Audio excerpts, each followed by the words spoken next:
감사하신 하나님, 21일 동안 다니엘 기도회로 작정하게 하시고 기도의 목표를 세우게 하시고 우리로 하여금 한 해를 돌아보며 내년도를 대비하며 기도로 준비할 수 있는 은혜의 기간을 주신 것을 고맙고 감사합니다.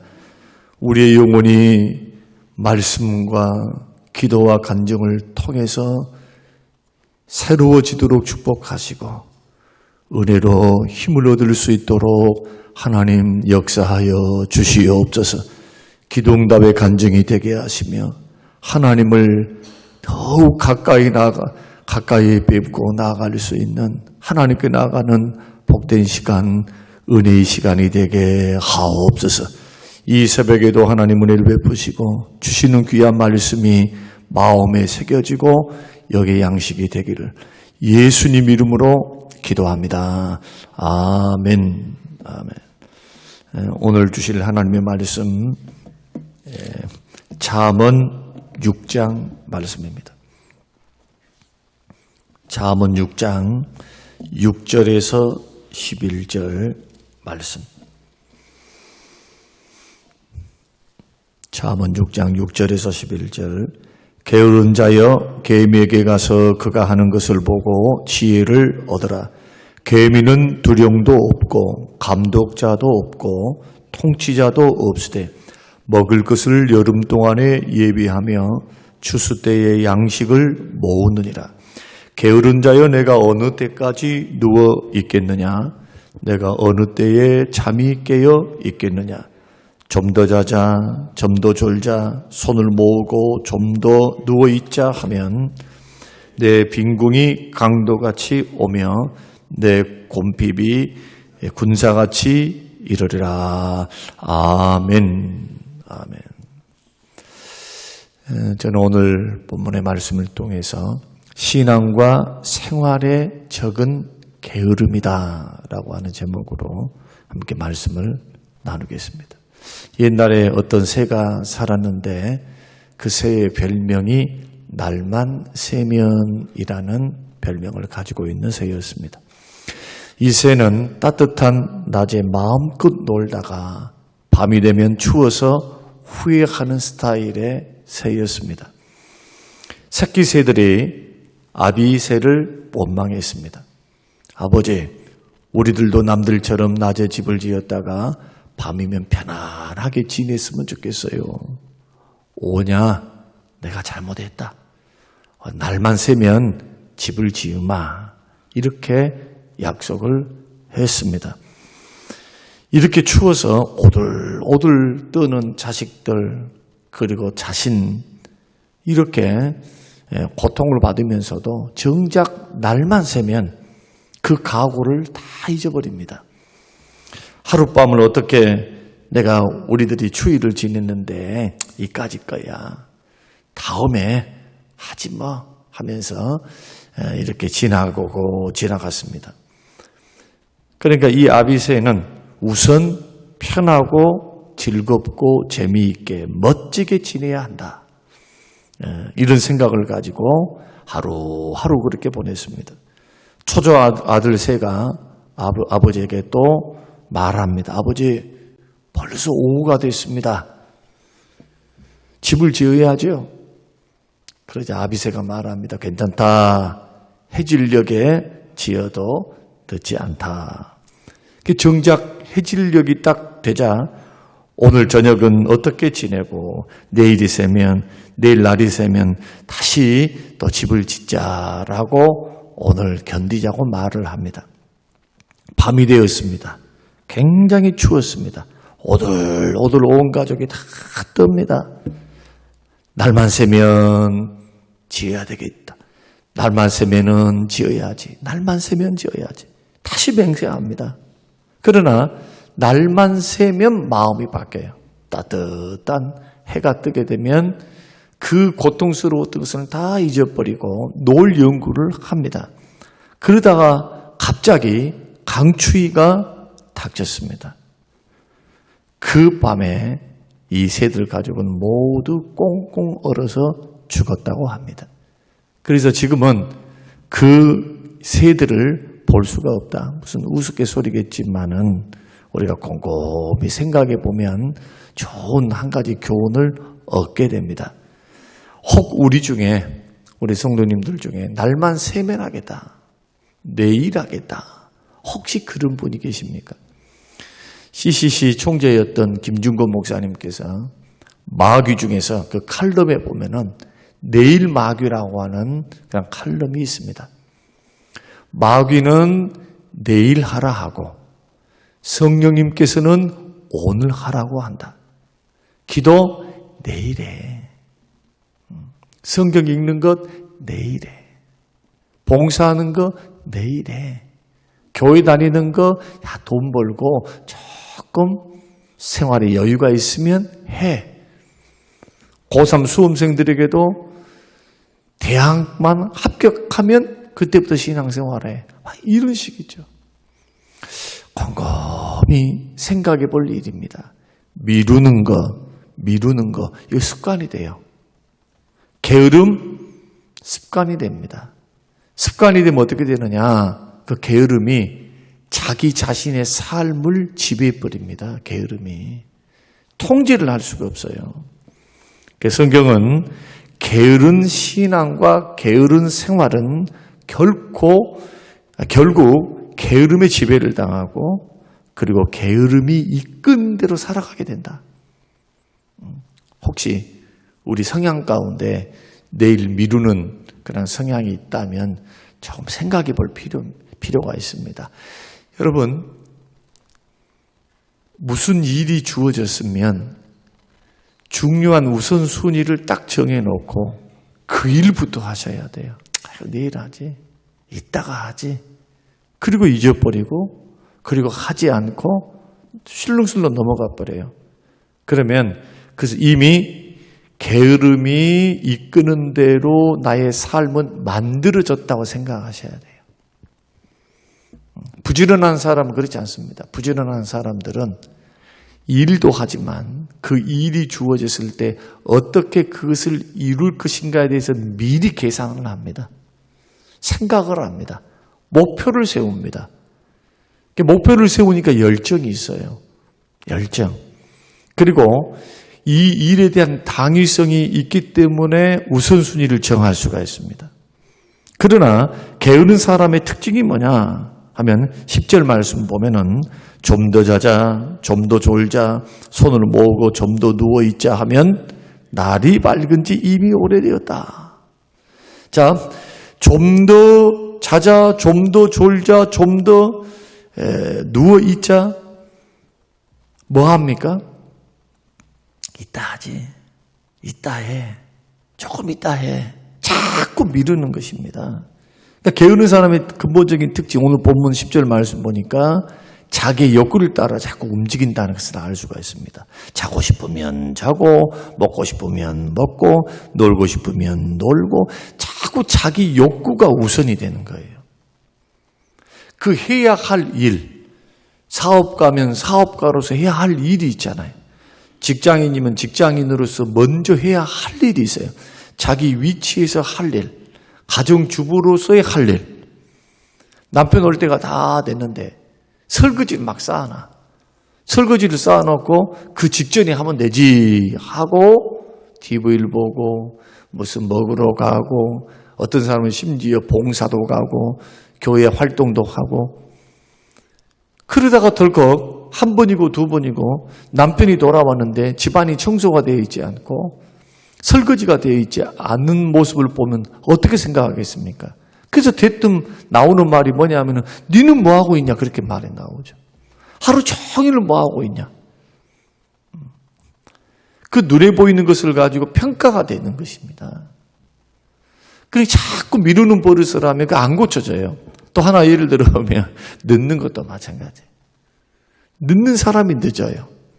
곰곰이 생각해 보면 우리 가운데 습관이 그렇게 되어져 버리면 참 고치기가 힘들더라 하는 것을 우리가 말씀하면서 특히 게으름의 문제는 바로 자기의 욕구가 먼저 우선이 되어 있기 때문에 발생하는 문제다. 좀 더 자자, 좀 더 졸자. 누워있으면 얼마나 좋아요. 조금 더 자면 얼마나 꿀맛이에요.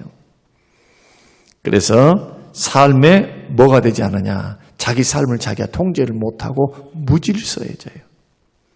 무질서해져. 그렇게 인격이 그렇게 특징 지어주면 참 곤란합니다. 사회에서도 또 가정에서도 쓸 데가 없어요.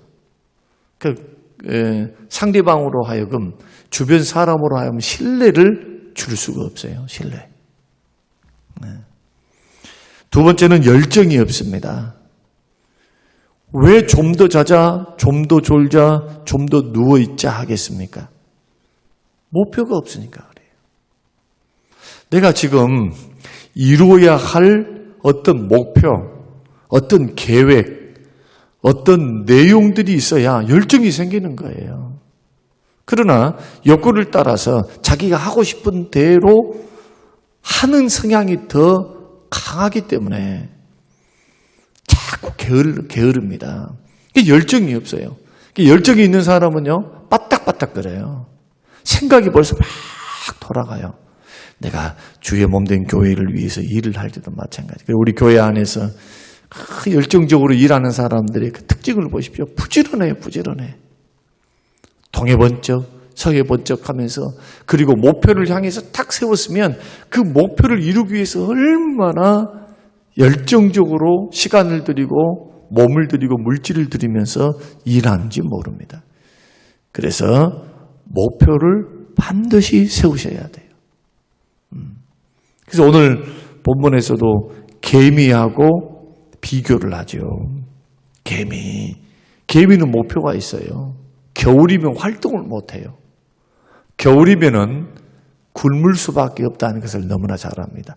나무 이파리도 없습니다. 곤충들도 겨울에는 잘 나오지 않습니다. 먹을 것이 없어요. 그러니 봄, 여름, 가을에 부지런히 일합니다. 저장합니다. 여름에 덥다고 해가지고 일을 멈추는 법이 없어요. 선선할 때. 그때는 부지런히 움직입니다. 추운 겨울, 3개월, 4개월을 그 겨울을 나기 위해서. 그러나 배짱이는 그렇지 않습니다. 배짱이는. 겨울이고 뭐고 필요가 없어요. 오늘 살고 먹고 즐기다가 죽으면 그만이에요. 내일에 대한 목표가 없어요. 우리의 신앙생활도 마찬가지입니다. 우리들이 지금 다니엘 기도회 21일을 하면서요. 교회가 광고를 했으니 순종하는 것도 고마운 일이지만 여기에는 열정이 생기질 않습니다. 무슨 조그만 일이 있으면 그럼 홀딱하고 그 일을 해버리고 안 나버려요. 바쁘면 바쁘다고 핑계치고 이 일이 바쁘면 바쁘다, 힘들면 힘들다 그렇게 합니다. 그러나 21일 동안 기도의 목표가 있는 사람, 내가 하나님 앞에 이 시간을 드리겠다. 기도 응답, 소원을 하나님 앞에 아뢰겠다. 영적으로 은혜 속에서 은혜를 체험받겠다. 하나님 앞에 가까이 나아가겠다. 1년을 결산하겠다. 내년을 준비하겠다. 중요한 기도의 제목을 가지고 하나님 앞에 아뢰어 응답받기를 원한다. 영혼이 새로워지기를 원한다. 은사를 받기를 원한다. 자식들을 위해서, 구원을 위해, 선교를 위해, 교회를 위해 저는 분명하게 목표가 있어요. 이전을 앞두고 물론 협상이 잘 진행돼야 하니까 우리 중직자들에게 제가 부탁의 말씀을 드렸습니다. 21일 동안은 우리 이전을 앞두고 있어요. 앞으로 1년, 2년이, 3년이 될지는 모르지만 이전을 앞두고 있어요. 제일 먼저 선행되어야 할 목표가 뭡니까? 이전이 하나님의 선한 뜻이고 이 지역을 열어가시는 하나님의 역사라면, 또 환경을 그렇게 하나님께서 허락하셨다면 가만히 있으면 안 됩니다. 준비해야 합니다. 그러나 가장 큰 준비는 기도 준비입니다. 기도해야 마음이 모여요. 정성이 모이게 됩니다. 기도를 해야 열정이 모이게 돼요. 관심이 거기에 가 있으니까. 그러니까 이러한 부분을 가지고 꼭 내 문제만이 아니어도 교회의 현안의 문제, 주의 영광을 위한, 주의 뜻을 위한, 하나님의 교회를, 하나님 나라 확장을 위한 얼마나 큰 숙제이면서 비전입니까? 그 비전과 꿈 앞에 우리들이 마음을 모으는 것, 뜻을 모으는 것, 이것이 굉장히 귀중하다. 이건 꼭 중직자만 해서는 안 됩니다. 여러분들이 교회 혜택을 받고 있다면, 여러분들이 교회를 통해서 하나님의 은혜를 공급받고 있다면 교회를 사랑하셔야 합니다. 우리는 우리 교회를 짓기 위해서 막 애쓴 적이 없어요. 우리는 건물 키우기 위해서 저는 그렇게 해본 적도 없고요. 그렇게 할 마음도 없어요. 이 지역에 개발되지 않는다면 하나님께서 우리 교회에 숫자의 부흥을 주시면은 그 부흥을 내다보면서 지어도 늦지 않아요. 지금은 건물을 크게 짓는다 해서 교인들이 오는 시대가 아닙니다. 골라서 갑니다. 다녀봅니다. 그 교회 분위기도 봅니다. 말씀도 듣습니다. 성도들이 어떤 성향인가, 거리는 어떤가 다 살펴봅니다. 이제는 외모양만 가지고 부흥되는 시대는 지났습니다. 인터넷이 너무나 보급돼가지고 다 쇼핑을 하게 돼요. 다 들어봐. 교회가 어떤가, 어떤 비전을 갖고 있는가, 꿈을 갖고 있는가, 교회 성향은 어떤가, 목사님의 설교는 어떤가, 교회에 사랑이 있는가, 맨날 싸우고 지지고 볶은가, 이런 부분들을 다 보면서 결정을 하는 경향이 있기 때문에 우리는 부지런히 기도해야 합니다.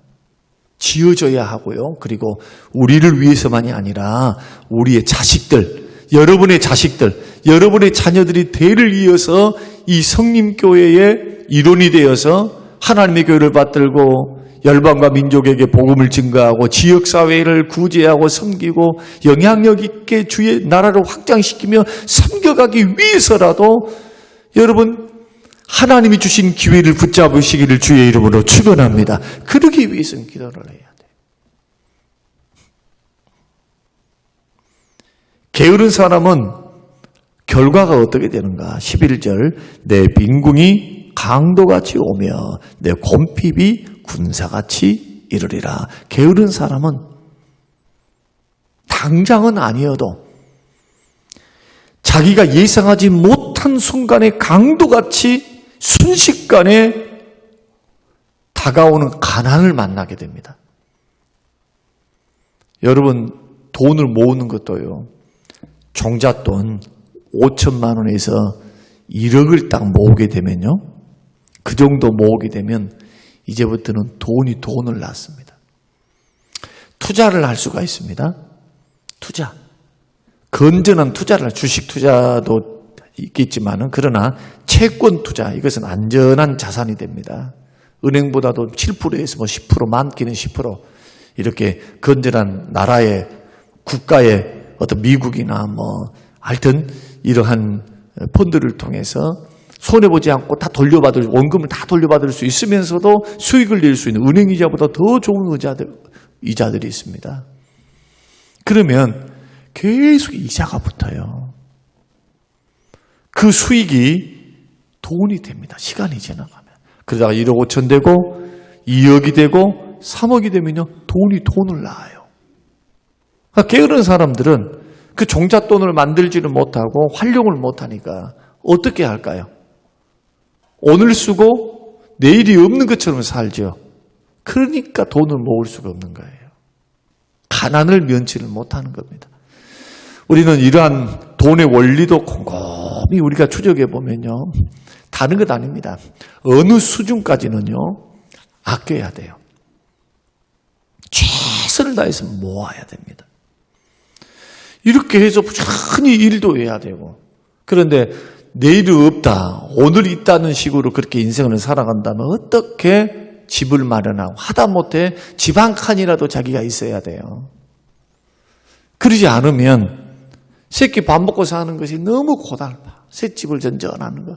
죄송하지만은 꼭 셋집을 전전하는 이것이 잘못했다는 것이 아니라 사회의 상황이 그렇게 힘들게 어렵게 돌아간다 할지라도 우리가 곰곰이 생각해 보자는 겁니다. 혹시 나의 게으름은 아닌가? 삶에 대한 열정이 없지 않은가? 목표가 없지 않은가? 그 결과로서 오는 어려움은 아닌가를 곰곰이 생각해 보자는 거예요. 게으른 사람은 덥다고, 힘들다고, 피곤하다고 핑계를 막 대면서 일을 안 해요. 근데 아까 개미 이야기했죠. 개미는 여름에도 줄기차게 자기 일을 합니다. 개미 보십시오. 조그만 동물이지만 솔로몬이 개미에게 개미를 비유로 이렇게 들었던 것은 개미를 여러분 보라는 거예요. 한번 한시도 가만히 있는 거 봤습니까? 가만히 있을 때는 뭐라도 한 줄 아세요? 가만히 있으면 뭐 하고 있던가요? 개미 가만 봐보세요. 더듬이가 움직여. 더듬이가 움직인다는 지금으로 말하는 거예요. 찾고 있는 거예요. 지금 서로 소통을 하고 있는 겁니다. 어디에 음식이 있어? 어디에 공격하고 있어? 어디에 원수가 있어? 어디에 가면 뭐가 있니? 하면서. 오늘 우리의 삶을 우리가 생각해 보면서 예수 믿는 믿음의 사람들은 게으름도 죄라는 것을 아셔야 돼요. 열심을 품고 주를 섬겨야 합니다. 여하튼 부지런해야 돼요. 성실해야 돼요. 게으른 사람이 어떻게 성실합니까? 성실할 수가 없지. 그래서 성실함을 자꾸 몸에 배야 돼요. 우리 교회 부교육자 가운데 계속 거쳐갔던 그 많은 사람들 가운데 홍은미 집사님 동생이었던 홍 목사님이세요. 홍문영 목사님. 지금도 우리 장로님들, 우리 성도님들은 그 목사님 이야기를 합니다. 그 목사님은 얼마나 부지런한지 몰라. 뭔 말하기 전에 의도를 알아요. 그리고 해놔요. 그래서 제가 깜짝 놀랍니다. 어떻게 이 일을 했냐. 그러니까 어른 밑에서 본인 간증이 그거였어요. 제가 어른 밑에서 10년 동안 훈련받았습니다. 성도로 있을 때, 청년 때. 그래서 무엇을 원하는가, 무엇을 해야 하는가. 그러니까 미리 하는 것뿐만 아니라 일 처리가 깔끔해요. 손댈 데가 없어, 손댈 데가. 부지런해요. 부엌에 우리 권사님들이, 집사님들이 이 시장에 장을 봐오면 본인이 그때를 맞춰서 스스로 가서 기쁨으로 그걸 날라. 누가 시켜서 안 해. 시켜서. 그런 말할 필요도 없어요. 본인이 부지런하게. 예배가 마치게 되면 다 청소하고 청소하는 분들이 계셔도 또 청소를 하면서 교회를 둘러보고 그렇게 갑니다. 그렇게 하면서 담임 목사하고도 훨씬 나았어요. 지금도 이야기를 하면 홍 목사님 하면 그분은 성실하신 분, 부지런하신 분, 물론 기도도 열심히 했습니다만은 그렇게 이제 평가를 내리는 거죠. 그런데 반대로 우리 교육자 이야기에서 죄송합니다. 아무개 저기 지금 내가 단독 목회 길을 열어서 단독 목회 나갔던 우리 부목사님 한 분이 계세요. 그분에 대해서는 성도님들이 다 한결같이 말하는 것이 있어요. 반대도. 너무 반대야. 이런 모습을 보면서 사람의 눈은 별반 다를 게 하나도 없어요. 그러니까 저와 여러분들이 어떤 사람이 되어야 하는가. 오늘 본문의 말씀을 통해서 신앙과 생활에 적은 게으름이다. 그 결과는 가난이다. 영적으로 게으른 사람들은 영적으로 가난하겠죠. 생활적으로 게으른 사람은 생활적으로 가난하겠죠. 그 삶의 질서가 없겠죠. 통제를 못하겠죠. 무질서하겠죠. 반대로 말씀드린다면 예수 믿고 구원받은 하나님의 백성들은 그러면 뭐를 따라서 살아가야 되느냐? 성령님의 인도를 따라 살아야 합니다. 성령님의 감동, 성령의 소욕, 성령의 인도를 따라 자꾸 살아야 돼요. 그리고 목표를 세우세요. 하루의 목표. 큰 거창한 인생의 목표만 세우지 말고 그것을 이루기 위해는 하루의 목표가 있어야 돼요. 저 같은 경우는 하루에 책을 어떻게 읽겠다. 저 같으면은 이런 부분들을 놓고 내가 미래에 있을 지금 이전을 하게 되면 다양한 사람들, 그 아파트의 주민들을 위해서 설교를 이렇게, 그래서 새벽에 이렇게 준비하면서 그걸 다 데이터베이스화 시켜가지고 그렇게 하는 이유는 그때를 위함이에요. 지금을 위해서도 준비하지만 그때 이 방대했던 지금까지 했던 마치 새벽 설교를 주일 설교처럼 했던 이러한 부분들을 가지고 이때 유용하게 쓰이게 돼요. 제가 설교를 해보니까 같은 설교에도 2번, 3번 하게 되면요, 탄력을 받아요. 하나님 말씀은 버릴 게 하나도 없어요. 살이 붙여지고 더 묵상이 되어지고 더 깊어지고 암송이 되어지고 그 말씀이 내면화되어진 것을 제가 발견했어요. 설교 사역을 하면서. 그것을 위해서 좀 힘들지만 토시 하나 빠뜨리지 않고 다 일일이 적는 거예요. 일일이. 오늘 이 말씀을 통해서 한번 나의 삶을 돌아보면서 나의 삶의 목표는 뭔가, 신앙생활의 목표는 뭔가, 그것을 생각하시면서 오늘 하루도 부지런하게 저와 여러분의 인생과 삶을 만들어가게 되시기를 바라고요. 방송을 듣는 여러분들도 특별히 다니엘 기도회 여러분 꼭 기억하십시오. 집에서 하는 것보다 함께 어제도 67명이 나오셨는데 나와서 함께 찬양하고 기도 소리가 얼마나 우렁차요. 얼마나 은혜스럽습니까? 앞으로 20일 남았습니다. 주옥 같은 간증을 현장에서 듣는 것처럼 같이 은혜를 받고 기도할 때 저와 여러분의 인생과 삶에 큰 은혜를 주실 줄로 믿습니다. 기도의 목표를 세우시기를 주의 이름으로 축원합니다. 고마우신 아버지 하나님 감사합니다. 고맙습니다. 하나님, 신앙과 생활의 적은 우리 안에 있는 게으름이며 욕구를 따라서 살아가는 삶이 무질서하고 통제할 수 없고 게으름에 지배를 당하고 게으름이 이끄는 대로 살아갈 수밖에 없어 결국 가난해지고 결국 인생을 망치는 주범이 우리 안에 있는 게으름인 줄 알고 열심을 품고 부지런히 성실하게 주님을 섬기고 사업과 직장 생활에 임할 수 있도록 축복하여 주시옵소서. 감사드리며 예수님 이름으로 기도합니다. 아멘.